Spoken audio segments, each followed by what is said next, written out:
Hello and welcome from the India Today Group studios where we are decoding the post-budget fine print with the budget makers, and with me right now Ajay Seth, the Secretary of the Department of Economic Affairs, and to my left Mr. Vivek Joshi, the Secretary of the Department of Financial Services. A lot that has been digested, still lots to digest, although it was one of the shortest speech in recent memory and clearly an interim budget. But I'll start with you, Mr. Seth. The broad response is that one of the key tenets of this budget is the focus on presenting and showcasing and making visible the macroeconomic stability that India enjoys, particularly in our region and in fact the wider world. Add to that message in terms of what were the key themes that you were trying to drive home to all those who are interested in the Indian government's budget? Two or three things. One, this budget has set a different perspective, that in addition to a normal growth rate, gross domestic product, there's a much comprehensive way to look at it, which is in terms of governance, development and performance, those elements. And moving forward, there's a signal within to the bureaucracy as well as to the public at large that these are the areas where government would be focusing on moving forward. Second area which it brings it is what Prime Minister says, forecast. So moving forward, see a lot more focus coming in on reaching it out to all those needy in those four groups or the caste, as you may call. Third area which brings in is what it takes to increase the productivity and the total potential of the economy, and that's what the high capex signifies here. And if you can take one more, is how the technology is going to play a role, and this budget has a very specific intervention in terms of helping us becoming a better contributor to innovation and research in the areas of technology, and then it's a spin-off to our economy. I will follow up on one of the new schemes with regard to interest-free loans to the youth, but I'm coming to you. One of the priorities that has been outlined in the budget is timely, adequate financial help to MSMEs, and this is something that's been done in the past, will perhaps continue to be done. In the post-COVID recovery, is this an acknowledgement of the fact that MSMEs continue to need support because of the unevenness that we have seen in our economic recovery, Mr. Joshi? I would say that for MSMEs, when COVID was there, various measures were taken by the government by providing guarantee schemes for them. Now, still the offtake of the credit for MSME has been increasing almost to the rate of 18 to 20%, especially the micro and micro ones. There are certain frictions within the system, and just to smoothen them, I think there is scope for using more of technology in the form of improving our TREDS platform and account aggregator platform, etc. So that is the way forward for MSME and make their life more simpler, I would say. One of the key messages, not just from this budget but earlier on, is the big banking cleanup. And we at Business Today keep focusing on it. We look at what has happened to public sector banks and multiple initiatives over so many years. Today, as we step into the general election and beyond the next growth phase in the next 5 years, would you say that the banking system, including the public sector banks, is best placed to help propel the growth vision of 7% and beyond that the Finance Ministry has outlined? Yes, I would say yes, because provisioning for most of the NPAs has been already done, and our NPAs are at the lowest, historically at the lowest level, both for the public sector and private sector banks, and we are well poised to take the challenges of propelling the economy. Mr. Seth, I come to you on the broader point of the Finance Minister's statement that we are guided by the principle of reform, perform and transform. Is public sector finance reform also the kind that you have indicated, the fiscal glide path, the fact that there is a conservative number or within expectations number on net market borrowing, is that all part of the grand design? Yes, certainly is, and if you can touch upon your previous question when you talk about, and then I see a connect when you are talking about the next generation reforms. MSME story is not just about credit, as the budget clearly brings it out. It is about access to technology, they being able to compete globally. Now what it's holding back today, a small unit to become a medium sized unit, and medium sized units to become a big industry. There are regulatory issues around that. So it is the requirement is much beyond the mere credit. Credit is an element there. So the reforms, in fact, when we talk about the next generation reforms around ease of doing business, around the MSME entire ecosystem, about the way manufacturing is organized in our country, service industry is organized in the country, these are the big reforms, not just in Bharat Sarkar's domain, but also in the state government, and this budget tries to address both of them. One, how one can incentivize and support the states so that they can do their reforms, as well as what Government of India can do and can get covered there. Now coming to the question of public finance, there is a clear realization, and that realization is not only today, 4 years back the path was set that we have to come down from the high of post-pandemic to 4.5, and successive budget are showing that we will reach there earlier than what we had promised, and this is a clear indication from 5.9 to come down to 5.1, then what is left for the next one is 0.6. So it's a much larger heavy lifting is being done in this year itself. Why it is being done? Because now the private sector is also firing in the sense that they are also investing. Firing is not the right word, saying they are also investing now. So that is space, the rebalancing between the private investment and the public investments has to happen. So in the double engine of our growth, which is consumption and investment heavy lifting has been done by government. You as the DEA secretary are now saying that you are seeing signs of private sector investment coming in a substantive manner? I say that double engine is private sector and the public sector both investing.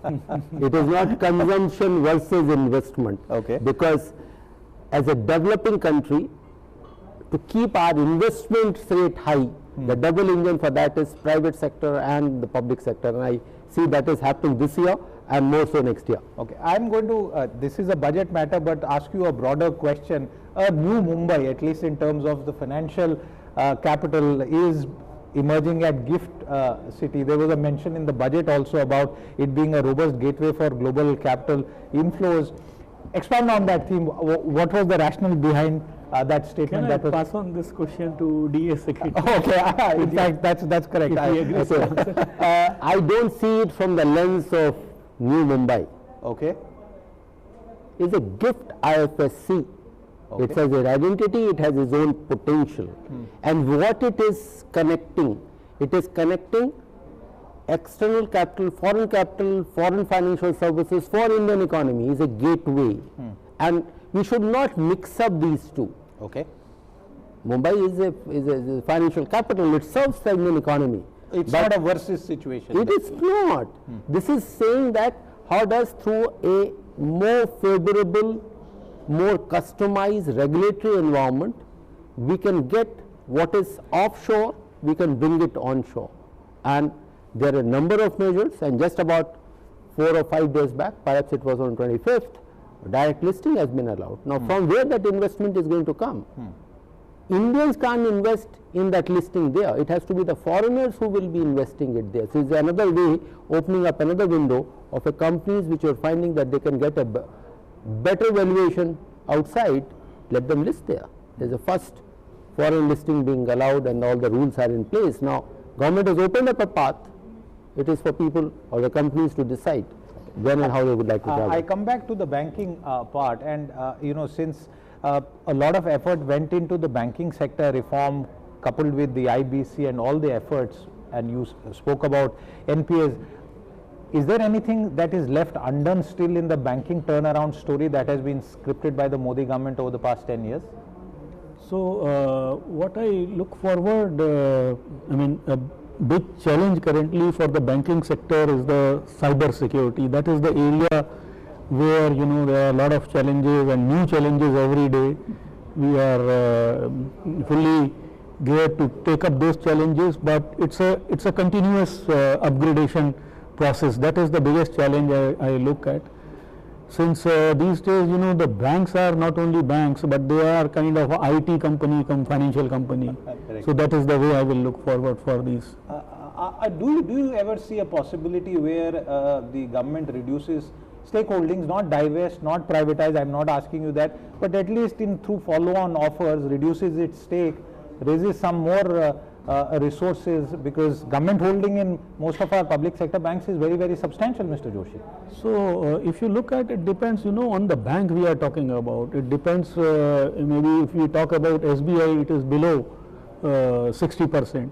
But if we are talking about banks like UCO Bank, maybe it's more than 90%. So, it depends on the banks, and by and by these banks, you know, they raise this private capital also in the market, depending upon their situation and the board's prudence, etc.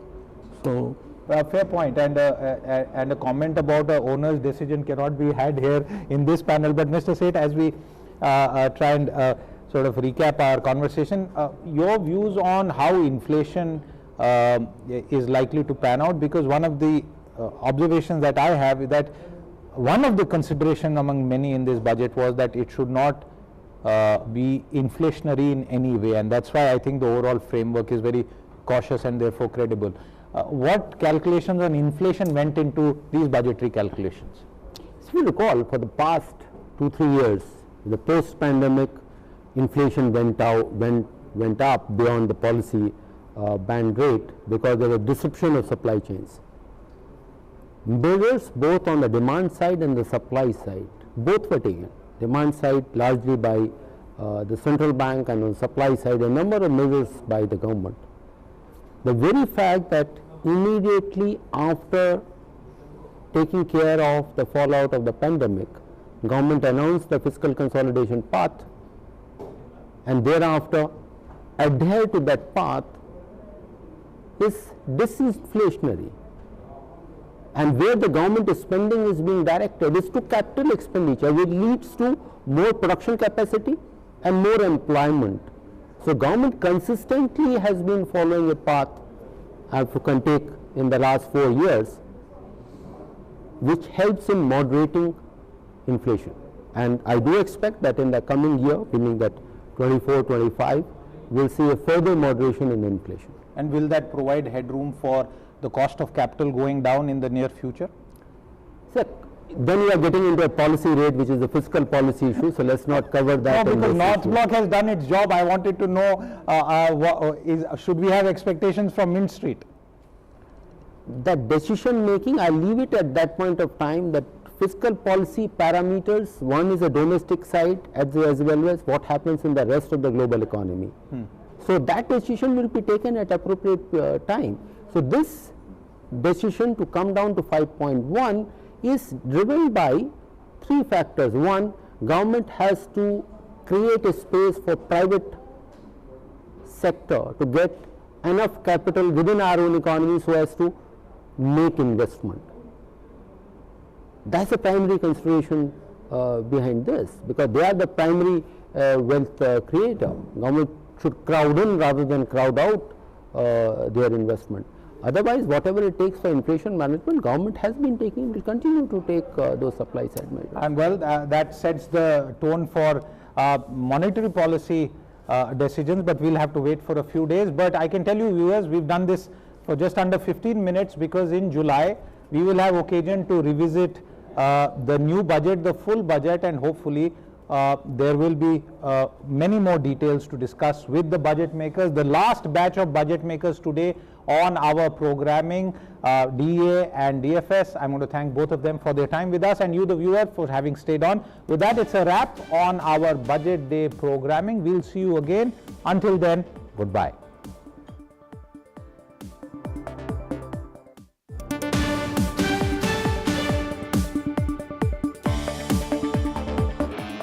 Darwin Platform Group of Companies is one of the fastest growing diversified Indian conglomerates with global footprints.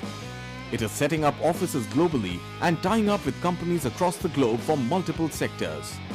The company has ventured into real estate and construction, stockbroking and finance, arms and ammunition, mining, airlines and many other sectors.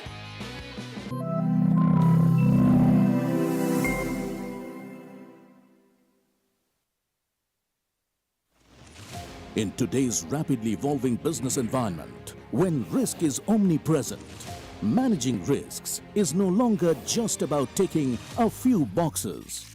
Businesses need to maintain a panoramic view of risks to stay ahead of the curve. Join us to explore how organizations can rethink risk to unlock new possibilities and become fit for future. At PwC presents De-Risking the Future in collaboration with Business Today.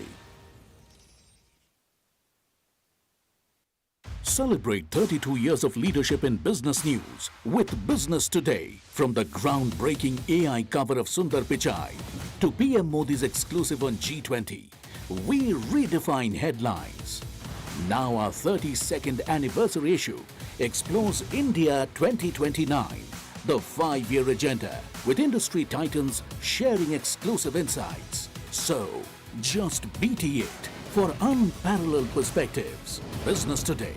32 years of leadership, innovation and business brilliance. Subscribe now.